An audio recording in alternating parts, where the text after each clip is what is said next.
Hola, el taller de Gmail que estàs a punt de començar es farà a partir de videotutorials i a més d'anar veient en els videotutorials diversos continguts dels temes, que són estos apartats que veus així en pantalla, doncs a més d'això tindràs el professor, este tio d'ací baix,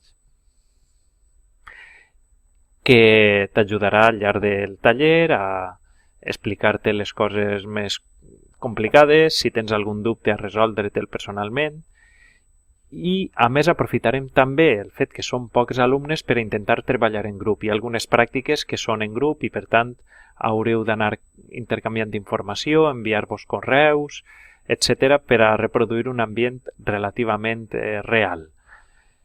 Cada estructura o l'estructura del taller sempre és més o menys bastant semblant. Entres a un apartat i dins de l'apartat tens una explicacioneta breu, després un videotutorial en què t'explica com funciona una part de l'eina de Gmail i després tens algunes tasques per a practicar i consolidar els coneixements que acabes de veure en els vídeos. I res més, no té cap més complicació. No dubtes a preguntar qualsevol cosa que no t'hagi quedat clara, qualsevol informació que vulguis ampliar i que el vídeo no faci. Si el profe és possible que no ho sàpiga, doncs et contestarà per correu després d'acabar el taller, o si ho sap, doncs et contestarà in situ. Per tant, espero que tinguis un bon taller i que la cosa siga breu i fructífera.